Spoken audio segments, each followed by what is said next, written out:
Okay, so get ready for a wild ride today because we are diving headfirst into some seriously thought-provoking interpretations of, well, religious history. Yeah, we're talking about those big questions, divine favor, curses, maybe even a monkey or two. You got that right. We're tackling a text called No Bounty to Monkeys and Pigs, and let me tell you, it really flips the script on some common ideas, especially about the children of Israel. What's so fascinating is how this text takes the idea of God's favor, something we often see as unconditional in, traditional stories, and kind of turns it on its head. Yeah, it really makes you think twice, doesn't it? Absolutely. Even the title, No Bounty to Monkeys and Pigs, is pretty, well, bold, you could say. It doesn't beat around the bush, that's for sure. Not at all. It really sets the stage for a very different kind of conversation about, like you said, the children of Israel and their whole story. But before we get too far, I think it's important to point out that we're focusing on the specific interpretations in this particular text, which, and I think this is key, really emphasizes an Islamic perspective. Yeah, and it pulls from both the Quran and the Bible to build its case, kind of weaving them together. One of the biggest things it dives into is this idea of a covenant between God and the children of Israel. Okay, so like a two-way agreement. Yeah, exactly. You see it mentioned in verses like Quran 2.47, where it talks about the children of Israel being favored above all others, or Quran 2.211, warning against those who turn away from God's signs. So uphold your end of the bargain and it's all good, but break the rules and, well... Let's just say there are consequences, maybe not so good ones. Right, like those curses mentioned in Leviticus 26. Exactly. But this text takes it a step further, claiming the children of Israel didn't just break the rules, they actually went and changed the scriptures, and that's where things get really intense. Whoa, wait, changed their scriptures? Like literally rewrote the words? That's what it's suggesting, and it uses pretty strong language, too. Wow, that's a pretty bold claim. It is, and it points to dietary laws as an example, citing Quran 3.93, the one about forbidden foods, saying it's evidence of this tampering. And it connects that to those curses in Quran 5.78. Exactly, like a direct link between messing with the scriptures and facing divine punishment. So we're not just talking about breaking a few rules here. It's more like a fundamental betrayal, at least according to this text. Exactly, a major breach of trust. And this is where the whole monkeys and pigs thing comes into play, which honestly was what really caught my eye with this text, that title. It just grabs you. Oh, absolutely. I mean, come on, no bounty to monkeys and pigs. How could you not want to know more? But how does it all connect? Well, the text takes a verse from the Quran, 5.60, which talks about those who face God's anger being turned into, well, you guessed it, apes and pigs. So not literally turning into animals, right? It's symbolic. Yeah, more like metaphors. Now, it defines those terms, hizanaya, and very specifically. Okay, so how so? Ize, the monkey, it uses that to represent anyone who spills blood as, ordained by Allah, while in the EC of the pig symbolizes those who corrupt what Allah has given. Ah, so these animals, they're not random, they're very intentional representations of those who've gone astray. Exactly. And it ties this imagery to a story from the Quran, 80.116, about a prophet who basically rejects guidance, turns away from the truth. And this prophet, the text implies it's Israel. Heavily implied, yeah.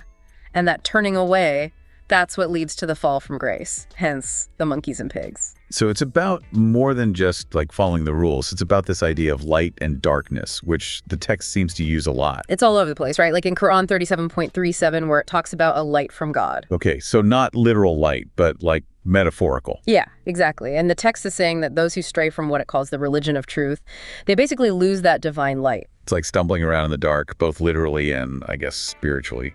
Precisely. That's a great way to put it. So stray from the path, and you end up lost in the dark, stripped of that guiding light. It's a pretty intense image, you've got to admit. Intense but effective, right.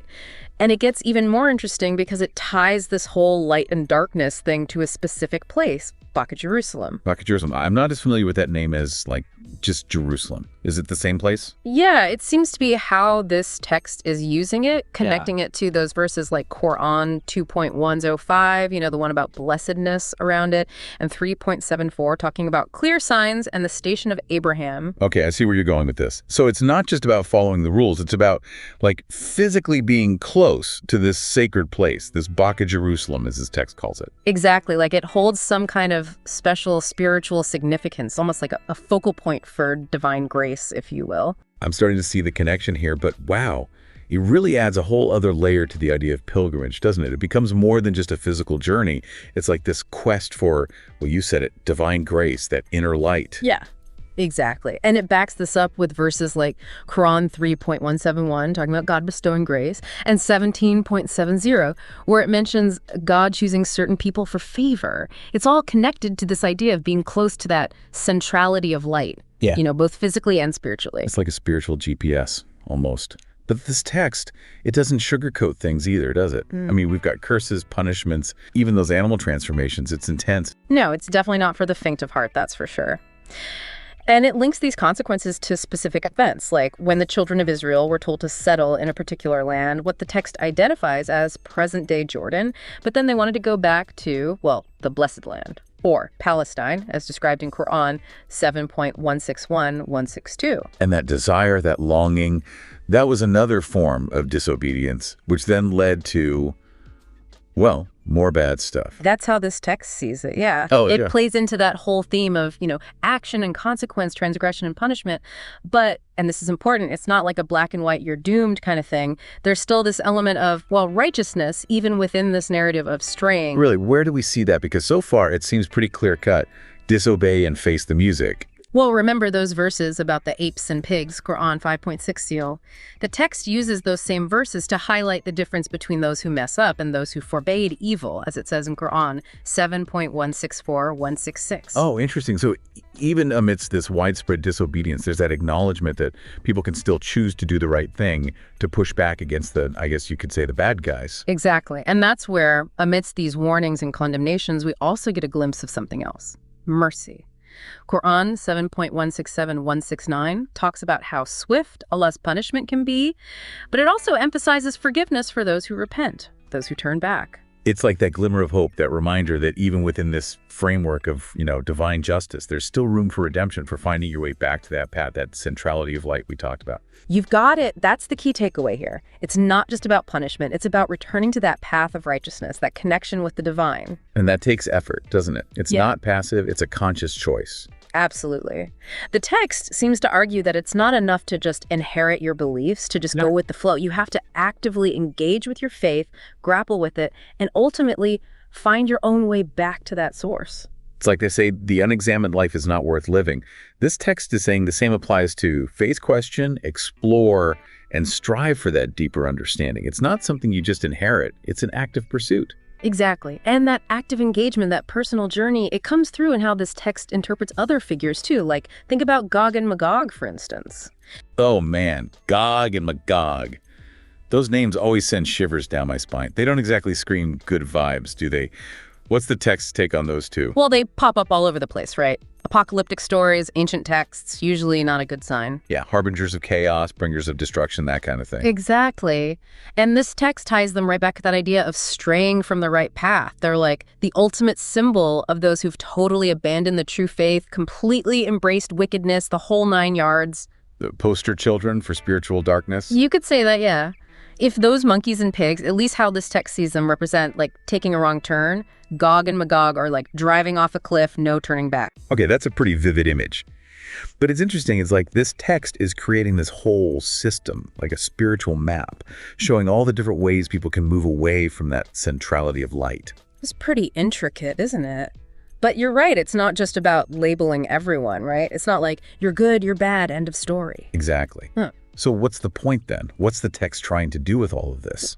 It's a call to action, a reminder that even if you've strayed, even if you see yourself in some of these, let's say, less than flattering descriptions, there's still a way back. Remember all that talk about Allah's mercy. That's key here. Right, that possibility of forgiveness and redemption. Exactly. It's about recognizing where you've gone wrong, asking for forgiveness, and making that conscious choice to get back on track, back to that path of righteousness. It's a message of hope, isn't it?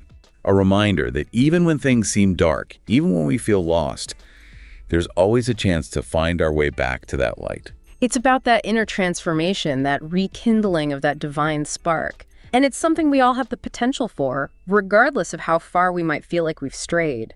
You know, this whole deep dive has been pretty intense. Really makes you think twice about, well, everything, really. The stories we tell about religious history, about good and evil, even about ourselves. That's the power of texts like this, right? They push us, challenge us to look beyond the surface, to really engage with these ideas in a meaningful way. And honestly, that's what this whole text seems to be calling for, a more active, engaged, personal relationship with faith. Yeah, it's about questioning those inherited interpretations, digging deeper, and ultimately, finding your own truth. Exactly. And in a world that's overflowing with information, with everyone claiming to have the answers, that journey, that process of questioning and seeking, it's more important than ever. Absolutely. It's about owning your beliefs, your values, really understanding why you believe what you believe, not just accepting things at face value. Well said. It's about embracing that journey of discovery, even when it leads to those uncomfortable, challenging places that make us question everything. And this deep dive, this no bounty to monkeys and pigs, it's definitely taken us to some unexpected places. But you know what? I think that's a good thing. Absolutely. It sparked a conversation, pushed us outside our comfort zones, and honestly, left us with a lot more to chew on. And isn't that the mark of a truly great text? It doesn't Yeah. just give you answers, it makes you ask better questions. It's safe to say this deep dive has given us a whole lot more to think about, and I'm sure our listeners are feeling it too. Oh, I'm sure of it. But they're good questions, the kind that keep us engaged, keep us seeking, keep us trying to understand ourselves and the world just a little bit better. And that's what it's all about, right? Never stop questioning, never stop exploring. Couldn't have said it better myself. All our listeners out there, keep diving deep.